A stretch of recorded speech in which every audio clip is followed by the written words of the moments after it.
उदयनराजे भोसले महाराज साहेब यांच्याबद्दल अपशब्द वापरणाऱ्या उद्योगपती अशोक जिंदालचा पाटण येथे जाहीर निषेध.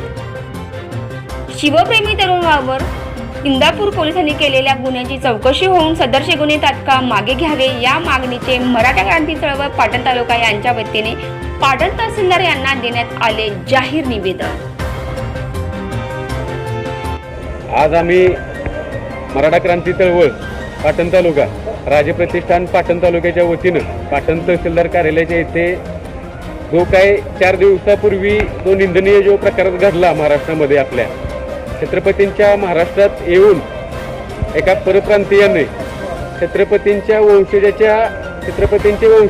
छत्रपती श्रीमंत छत्रपती उदयनराजे भोसले महाराज साहेबांच्या बाबतीत जो अपशब्द काढला, जी बदनामकारक करण्याची त्याने जी टीका केली, त्या गोष्टीचा निषेध करण्यासाठी जो भडवा अशोक जिंदाल नावाचा जो उद्योजक आहे त्याचा निषेध करण्यासाठी आम्ही आज या ठिकाणी आलेलो आहोत. आणि त्या भडव्यानं जे वक्तव्य केलेलं आहे त्यामुळे संबंध महाराष्ट्रातील शिवप्रेमींच्या भावना दुखावल्या गेलेल्या आहेत. आणि त्या भावनेपोटी काही शिवप्रेमींनी त्या भडव्याला जाब विचारण्यासाठी तिथे गेले असता त्यांच्यासोबत सुद्धा त्यांनी आरेरावीची भाषा केली आणि ह्यातून त्यांच्यामध्ये हातापायी झाली. ह्या सर्वाचा वेळ त्याला घेऊन शिवप्रेमींनी police station, Indapur police station येथे त्याला घेऊन गेले. इंदापूर पोलीस स्टेशनच्या कर्मचाऱ्यांनी, अधिकाऱ्यांनी त्याच्यावरती गुन्हा दाखल करण्याऐवजी छत्रपतींच्या म्हणजे शिवप्रेमींच्या वरती गुन्हा दाखल करण्यात आला. जो गुन्हा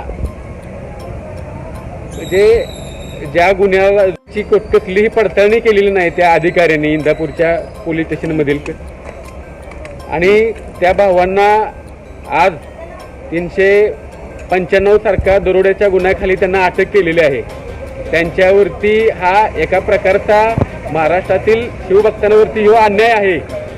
त्याने जो काही पैशाचा वापर केलेला आहे अशोक जिंदाल नावाच्या भडव्याने, आणि त्याला बळी पडून ज्या अधिकाऱ्यांनी आमच्या बांधवांच्या वरती 395 सारखा गंभीर गुन्हा दाखल केलेला आहे, त्या अधिकाऱ्यांच्या वरती त्वरित प्रशासनानं चौकशी बसवावी आणि जे काही अधिकारी असतील त्यामध्ये जे पैशाला बळी पडलेले आहेत, कोणत्या तरी दबावाला बळी पडलेले आहेत, त्यांच्यावरती कारवाई करण्यात यावी, त्यांना त्वरित निलंबित करण्यात यावं आणि आमच्या बांधवांना ह्या गंभीर स्वरूपाच्या गुन्ह्यातून मुक्त करण्यात यावं.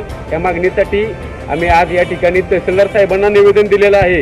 आणि 2च दिवसात आम्ही आमच्या तालुक्याचे नामदार गृहराज्यमंत्री शंभूराज देसाई साहेबांना सुद्धा आम्ही हे निवेदन देणार आहोत की त्या अधिकाऱ्यांच्या वरती कडक कारवाई बसण्यात यावी.